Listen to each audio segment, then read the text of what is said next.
আগামীকাল প্রধানমন্ত্রী নরেন্দ্র মোদী দুর্গাপুরে আসছেন।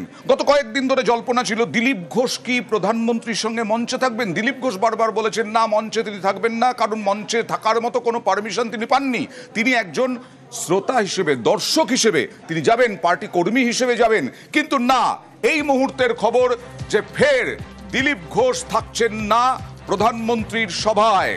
কথা বলবো প্রতিনিধি সুস্মিতার সঙ্গে। কেন দিলীপ ঘোষ তো বলছিলেন দর্শক আসনেও থাকলেও তিনি থাকবেন।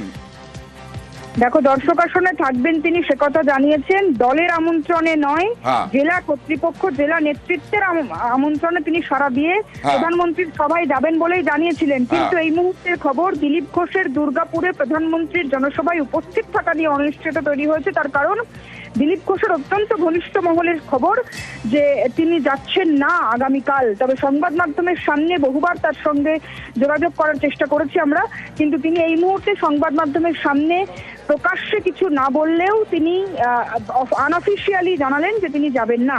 তবে আগামীকাল তিনি কেন যাচ্ছেন না সে বিষয়ে এখনো পর্যন্ত খোলসা করে তিনি জানাননি। তবে তার আকার ইঙ্গিত এবং অঙ্গভঙ্গিতে যে কথা একেবারে স্পষ্ট যে রাজ্য বিজেপি নেতৃত্বের সঙ্গে যে দূরত্ব ঘোচার সম্ভাবনা তৈরি হয়েছিল, সেই দূরত্বের সম্ভবত আরো বেশি প্রকট হয়েছে। রাজ্য বিজেপির সঙ্গে দিলীপ ঘোষের সম্পর্ক সুমধুর হওয়ার আগেই কি তাহলে চির ধরছে, চির ধরলো, সেই প্রশ্ন যেমন আরো বেশি করে জোরালো হচ্ছে অয়নদা, ঠিক তেমনি আগামীকাল তিনি যাবেন না বলেই এখনো পর্যন্ত দিলীপ ঘোষের ঘনিষ্ঠ মহল সূত্রে খবর। তবে তিনি সংবাদ মাধ্যমের সামনে এই মুহূর্তে কোনো রকম কথা বলতে চাননি। কোনো বার্তা পেয়েছেন? না হলে তিনি দর্শক আসনে হলেও থাকবেন বলেছিলেন একজন বিজেপি কর্মী হিসেবে, তারপরেও তিনি মোদীর সভায় যাচ্ছেন না। কেন্দ্রীয় নেতৃত্ব বা রাজ্য নেতৃত্বের পক্ষ থেকে প্রচ্ছন্নভাবে কোনো বার্তা পেয়েছেন বলে মনে করা হচ্ছে?